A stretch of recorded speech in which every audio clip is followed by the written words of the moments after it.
This week I was in this parking lot and a car alarm went off. And when the car alarm went off, it was loud and it was clear and I could see exactly where it was coming from. And as I looked at that, I began to just say, oh, okay, and then kind of kept on walking. But the further that I got away from the sound, the less I heard it. And then when I got in the building, I eventually didn't hear it at all. So I began to process what happened. I said, you know what, had I been in this building when that alarm went off, I would have never even heard it, or knew where it was coming from, or even seen it. Or if I would have just heard it right before I got into the building, I still would have not known what was going on. Well, that leads me to today's message, which is titled, Ring the Alarm. The reason why I titled it that is because sometimes God rings the alarm in our life and will set off alarms to let us know, hey, don't go down that path. Don't do that. Don't touch that. You don't want to make that choice. You don't want to make that decision. But I want to encourage you to stay close enough in your relationship to God to where when the alarms go off, you're able to see clearly and hear loudly what He's trying to get you to see. Because what happens is when we have our own agenda and begin to live our own methods and ways in an alignment with ourselves rather than alignment with God, we get further and further away from that alarm.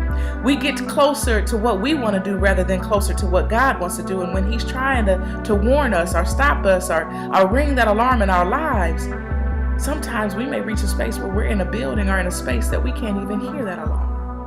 Sometimes we may be closer to what we want to do rather than what it is that He wants us to do, to where we can hear it a little bit, but we don't really see what He's trying to get us to see. So the goal in this walk, which is not an easy walk, this walk with Christ, is to have your relationship so close to where whenever anything arises, temptation occurs in your life, or anything happens, any test or trial, when that alarm starts to sound, you know exactly where it's coming from. You know exactly what He's trying to tell you. You know exactly what He's trying to stop you from doing.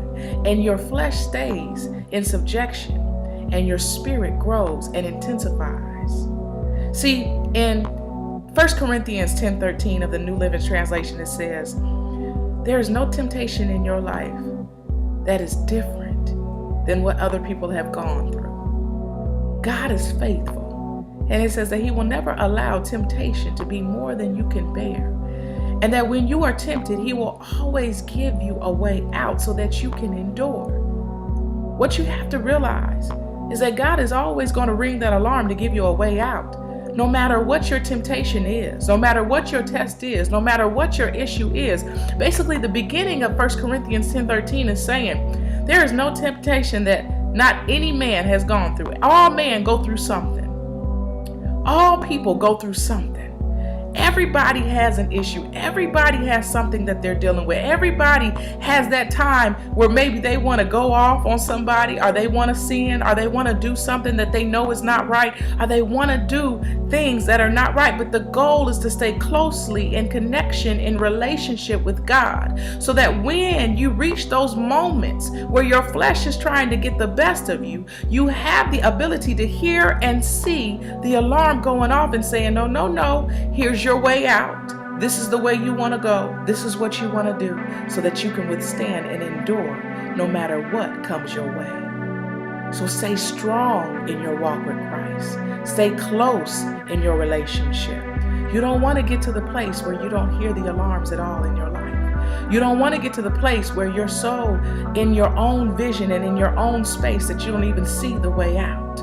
You want to consistently always remain in alignment, to the point to where when you do get off track, sometimes you get right back on, because you're close enough to see. You're close enough to hear. I hope you are blessed by this message. I decree and declare abundance and favor over your life.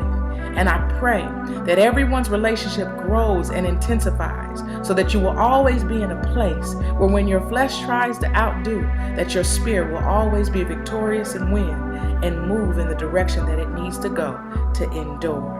Be blessed and have an amazing Friday.